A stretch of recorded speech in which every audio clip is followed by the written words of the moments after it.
hey there. It's great to see you both. I know this is such a difficult time. Yes, but that's why this is so important. Burning down the 3rd precinct changed everything. What do you mean? Well, by seizing the cops' home base, protesters showed that law enforcement is not above the forces of history. Were you there? Well, of course not. I just watched it on TV. I was trying to finish another reading for a different book club. Oh, what were you reading? How to Be an Anti-Racist?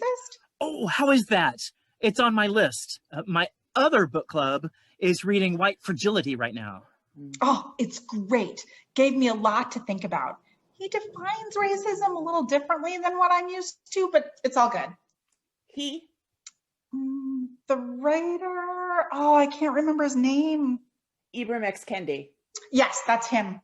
Well, with everything that's happening here, the protests, the burnings, the violence, we've been talking at work about starting a reading group to help us all decolonize our minds and unlearn racism. So have we. We've started an anti-racism book club. Ours is called the White People Reading Book Club, but I actually hate the name. I wanted to call it Combating Whiteness. Well, ours is the Dismantling Whiteness Book Club. We're trying to name and dismantle how white supremacy works. We're reading some great stuff. We started with the most recent edition of Racism Without Racists.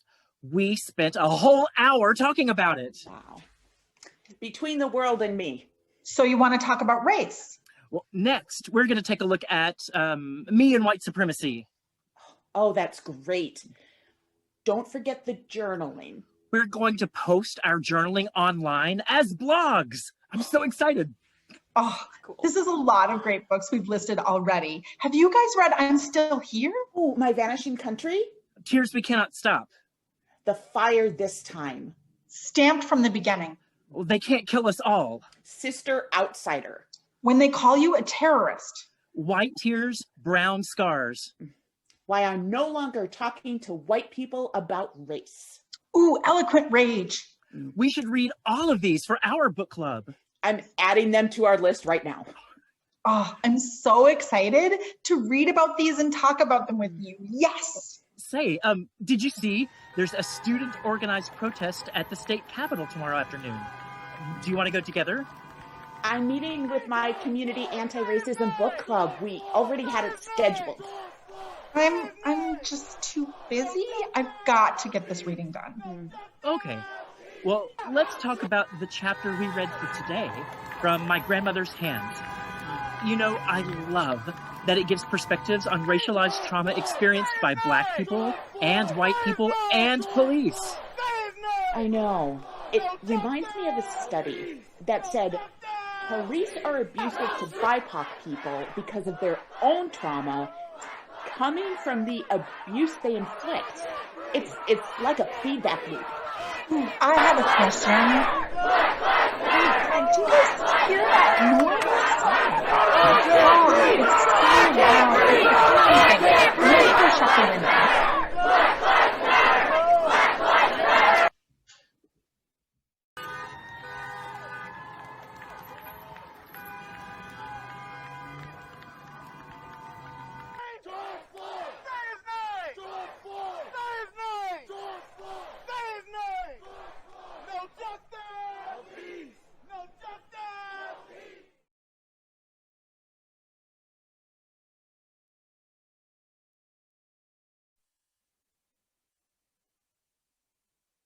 I am not here. Please bring me back. Being alone in my own head is something I can only handle for so long before I begin to wonder if I was ever here at all. Please bring me back. I don't know for sure who I am, but I know that I miss her. Let me braid strands of daisies through her curls and leave feather-light kisses along her stretch marks. I am not here, but I want to be. I want to look in the mirror and smile at the woman I've become, but I don't know where she is. Sometimes I think I catch her in the corner of my eye, but who knows if I would even recognize the girl who used to dream of fairies and mermaids, but now only daydreams of a life where she can speak out loud for herself. I am not here. Please, bring me back. Promise I will treat her better.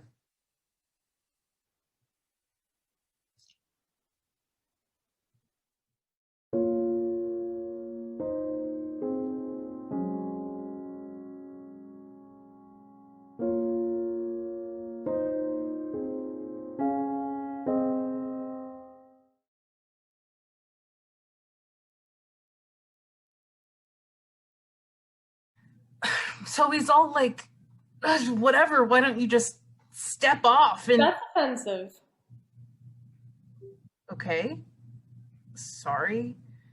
So he's all like, if you don't look at me like Problematic. Okay, sorry, just don't go there. don't go where? Wherever you're going to go. How do you know where I'm going to go? I don't, but I know that it's going to end in a trigger warning, so don't. It's inappropriate. It really happened. Well, lots of things really happened, but that doesn't mean that you have to talk about them, because when you talk about them, I have to deal with them, and I'm not supposed to deal with anything. You can have whatever statistic you want, and that's fine, but I deserve a warning, okay? I deserve to be comfortable. He lived on my block, went to school with my brother, Once again, I am offended. and they still put him in jail for 24 hours with no lawyer. They still made him confess to some shit he didn't commit so he could sit complicit within it. Now, I'm sorry if that makes you uncomfortable. I'm sorry you're lucky enough to not be thinking about it every time you walk down the street. I'm sorry if it offends you. It offends me too. But if I don't talk about it, then it's just going to happen again and again and again. His name was Ryan. I'm so sorry. I get it now. I totally get it. I know what it's like. I had a dog named Ryan.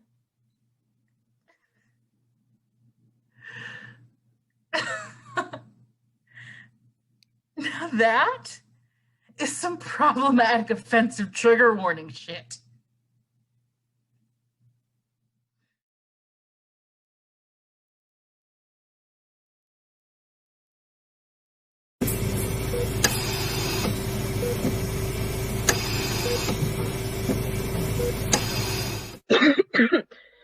This is the second Wednesday you're arguing up.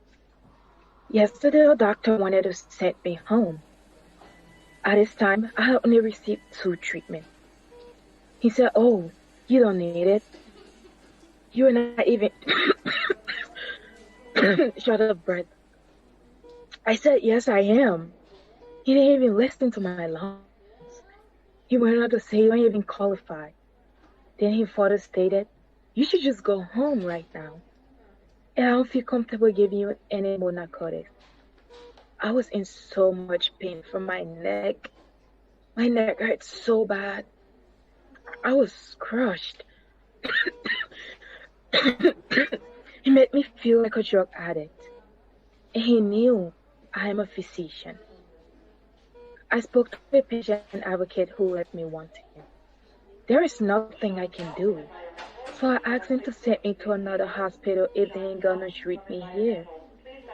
Next thing I know, a stat CT angiogram was ordered for my neck, which show new infiltrates in my lungs superiorly and new pleural infusion since December 1st. Next thing I know, I'm getting a phone call saying, what can we do for your pain? Why do I have to prove that something is wrong with me in order for my pain to be treated? I put forth and I maintain. If I was white, I wouldn't have gone through that. I have spoken to the CMO of the IU North healthcare system. He assures me that all my concerns will be addressed and that he will personally see that I get the best care possible. My pain is being properly managed now. I remain on oxygen 2L. I am now coughing up blood. I have spoken to pulmonology and they are going to increase my decadron. I know I have a pulmonologist who has adjusted my care plan. My pain is being adequately treated. The chief medical officer has stated that there will be some diversity training and they are working on getting me an apology from the first doctor. I continue to be fever-free, and this is day 3 of that. Still short of breath and in generally weak.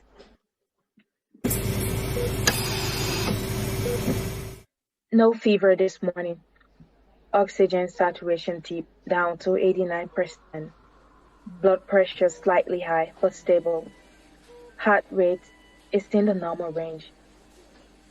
I do feel short of breath, but I'm off oxygen. I'm on an anti-cadron now, and more than likely, I will go home today. I was home for less than 12 hours. Spike a temperature of 103 and my blood pressure plummeted to 80/60 with a heart rate of 132. I'm back in the hospital. A different hospital. These people are trying to kill me. Clearly, everyone has agreed they discharged me way too soon. They are now treating me for a bacterial pneumonia as well as COVID pneumonia.